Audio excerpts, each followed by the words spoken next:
Food waste is a serious problem. In America, it's estimated that 30 to 40% of all of our food is just sent to the sink or the trash, and that amounts to about $161 billion per year.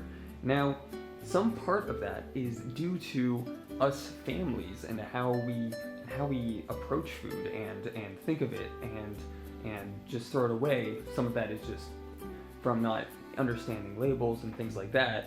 But other parts are just due to how your fridge is organized. And if your fridge isn't organized, it's much more likely for you to throw away things that maybe are still good, or you go buy things that you don't actually need. And for example, I want to demonstrate that that's actually a thing, because there's websites out there telling you how to organize your fridge with steps and things like that to make it more functional and less food wasty. And we want to fix that with our device. Our device, the Fridge Fixer, it's easy to use and it aims to do the organization for you. For example, we want it to tell you what you do and don't have. We want it to tell you how long you've had that thing. And we want it to remind you when you need to buy something, when you've left something outside of the fridge, and when you need to finish something off because it's about to go bad or something like that. So all of that functionality has been thought and put into this device in order to give the user an experience that does the work for them. And this will reduce food waste because of that organization. So here's how it works. These 4 LEDs correspond to the 4 switches here. Food would go on these switches and do things to these LEDs, and I'll explain that in a second. Here we have 4 different times attributed to each food item. So for example, milk would last, let's say, 2 weeks, and leftovers, say, 1 week.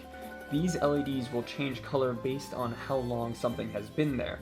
So for the purpose of this video and a demonstration, these LEDs change color much faster. Say I think the longest is a minute, whereas 2 weeks is like 30 seconds. So what's going to happen here is when you buy something new, you hit this reset button, and then this LED, once you put your food item on the corresponding switch, it will turn green.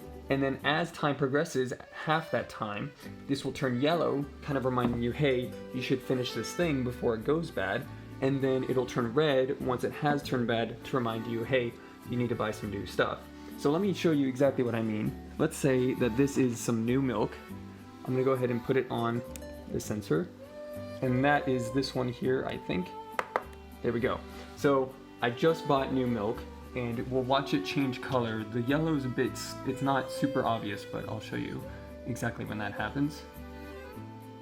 It's coming. There it is. So not super obvious. And then after another 15 seconds, it'll turn red to show, hey, this thing has gone bad and you need to replace it. And all of the buttons function in the exact same way, except have different times set to those buttons. I also want to mention some of the design iterations we went through to arrive at our final project. So as you can see, this was our initial sketch of the system, and we had photoresistors instead of limit switches, but our instructor pointed out that fridges' lights often turn off when you close the door, and so that doesn't help you if you have photoresistors in there, and then everything would register as green. So we had to change that to switches, and we decided to go with limit switches, and this was another thing where testing came into play, because we needed limit switches that were light enough or sensitive enough to light objects. So as you can see, there was not that much milk in there, but it was still heavy enough to trigger that limit switch. The last thing was our box that houses the LEDs and the switches needed to be bigger than our initial design, and we just kind of learned that from experience, seeing that it was not big enough to house everything going on in there. Finally, what would change in the future if we just had more time and money is that this would likely become a touch screen where you could edit what is in the fridge, and it would have a database with how long those things last, and things would just be more automatic. It would function in a very similar way, but I think be more usable. Also, we wouldn't use these kind of limit switches, maybe more of like a very light pressure switch so that it could detect even lighter groceries and things like that. This would likely become waterproof, and there would be more sensors, and I think the last thing is that that's it. That's all that we would change. It's perfect otherwise. Thanks for watching.